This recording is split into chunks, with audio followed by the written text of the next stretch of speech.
health. Nonetheless, tragically, she succumbed to breast cancer. She was just 42, far too young to pass. It's nearly a decade since our divorce, yet memories of her still haunt my heart. My name is David Johnson. I encountered Emily, who would become my spouse, through a mutual acquaintance. She was an aspiring surgeon, and I had recently become a physical therapist. When I was in elementary school, my beloved grandmother succumbed to cancer. I wept so intensely I hyperventilated. Since then, I vowed to become a doctor to spare others the anguish of losing a loved one to illness. Her words resonated with determination and purpose. I fell in love with her for that. Her unwavering gaze, perhaps due to our shared medical backgrounds, fostered a strong bond between us, leading to dating and eventual marriage a year later. However, our relationship gradually drifted apart. She began crying alone more frequently. When I inquired about her well-being, she would dismiss it with a laugh, insisting, "Don't worry, I'm fine." She always had a tendency to conceal important matters and keep them to herself. Later, through medical connections, I heard rumors about Emily. Supposedly, she faced constant discriminatory remarks at work, such as "because you're a woman" or "for a woman." This made it challenging for her to earn trust and caused her to miss out on opportunities, lagging behind her male counterparts. I was livid that someone as diligent as her faced discrimination solely based on her gender. Yet I also felt a pang of disappointment that she didn't confide in me about these issues. It made me question whether she saw me as a dependable confidant. Then, one day, I noticed a sudden change in her demeanor. From then on, she became more devoted to her studies and training. Whenever she had spare time, she'd be at a nearby cafe, buried in her textbooks until closing time. I admired her stoic attitude and respected her for it. However, as the time we spent together dwindled, I began to feel lonely. The reason why she studied outside was that she couldn't concentrate at home. I understood her reasoning, yet it made me feel somewhat like a nuisance, which annoyed me a bit. Gradually, our feelings for each other became misaligned, and eventually, I suggested maybe it's better if we go our separate ways. She solemnly agreed with that. Finally, we divorced. However, over these 10 years, Emily and I weren't completely out of touch. Since our workplaces were close, we occasionally ran into each other downtown or in our neighborhood. "How's work going lately?" "Well, not bad. I've slowly started to perform surgeries myself." "Wow, that's impressive." Since our divorce was amicable, we would stop and chat whenever we met. Yet, about 3 years after our divorce, I transferred to a different hospital. I made sure to inform her about it over the phone. "Good luck. I'll be doing my best too. Hopefully, we'll both be successful in the future." "You'll definitely make it. See you." With that, I ended the call. Later, while working at the new hospital, I met a woman named Karen. She was my patient, and we fell in love and eventually got remarried. This time, I'm determined to make it work. I thought I started a new chapter in my life. I wondered whether I should tell Emily about that. We were even strangers, so I was under no obligation. But as a casual update, I decided to give her a call. "Hey, it's been a long time. What's up?"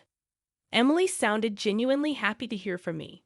We made light conversation, and it seemed she had been recognized as a potential ace at the hospital, thanks to all her hard work. "Despite being a woman, I've seen how hard you've worked, Emily.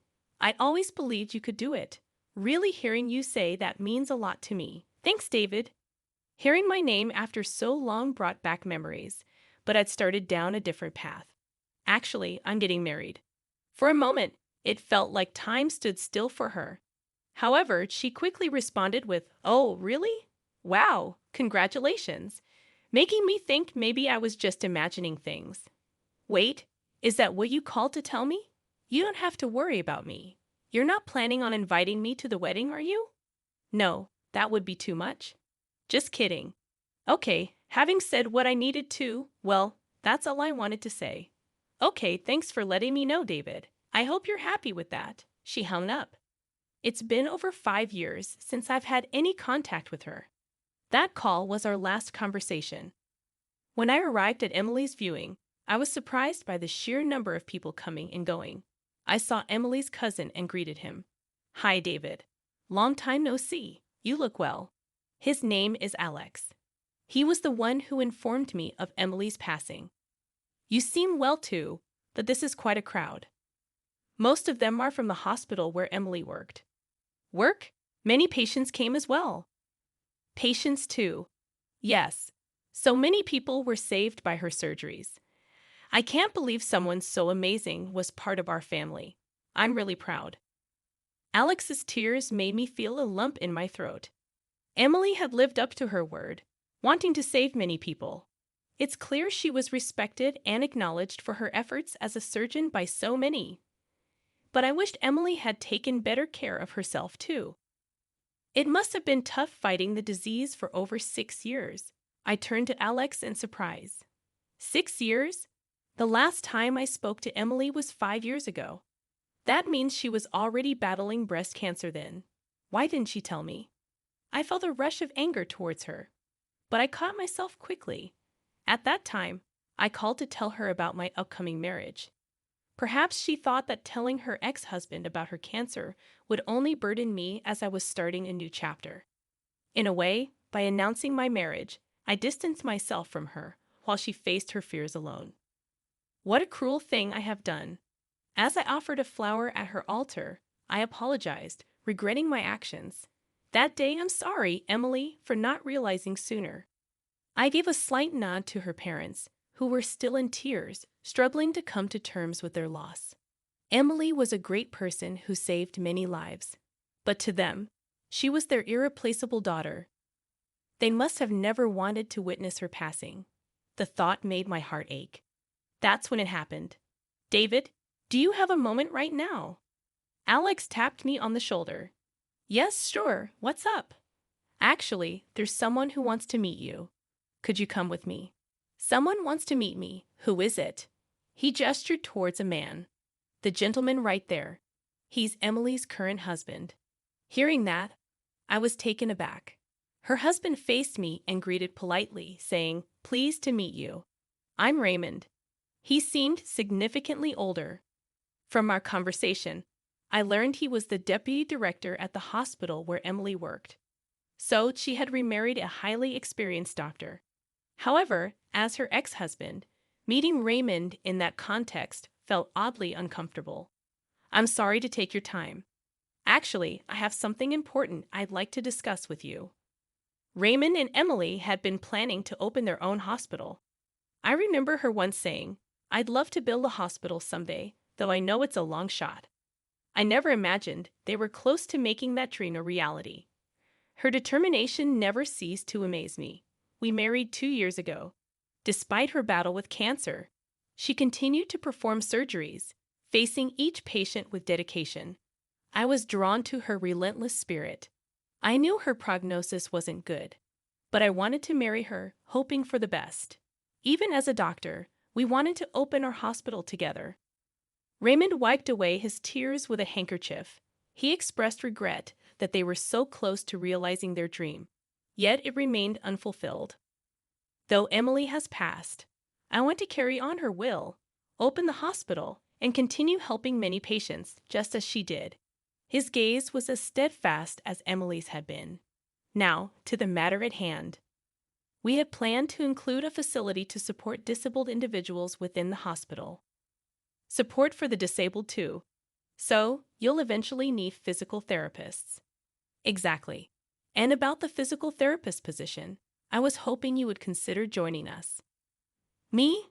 I was utterly surprised by the unexpected offer. But he mentioned that Emily had recommended me for the role when they first discussed opening the hospital. Why would Emily recommend me? He smiled. "She always spoke highly of you, praising your ability to empathize with patients and motivate them with your words. She even said that one of the reasons she persevered as a surgeon was due to your encouragement.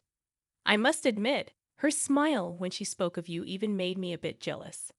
She said that about me. Then something even more surprising came up. It's possible that she still had feelings for you." "What?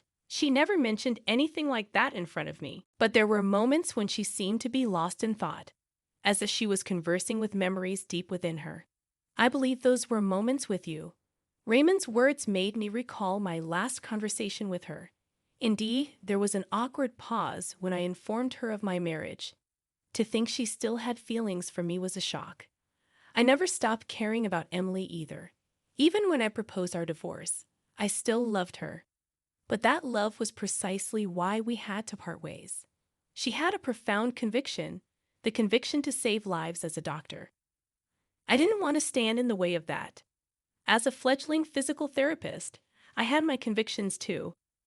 I thought I had no regrets about our decision, yet tears now freely flowed down my cheeks. Raymond gently placed his hand on my shoulder. Emily might have been saddened by our separation, but she never regretted her path as a doctor. Instead, she was grateful for your support, which enabled her to strive forward.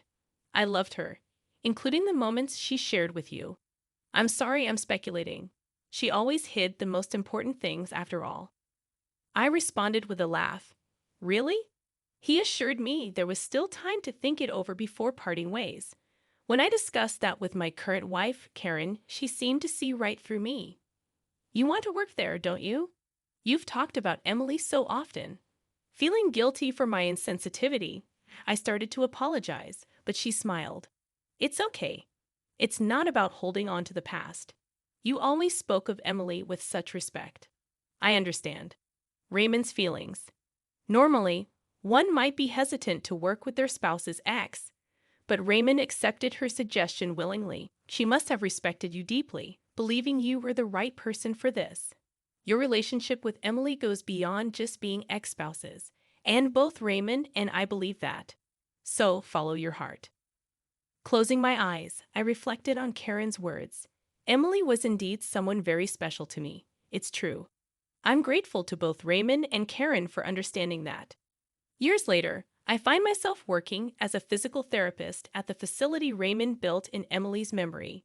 The hospital is equipped with the latest technology to ensure comprehensive care for cancer patients. It can be called a testament to Emily's legacy. I'm committed to carrying on her will, aspiring to help as many people as she had hoped to.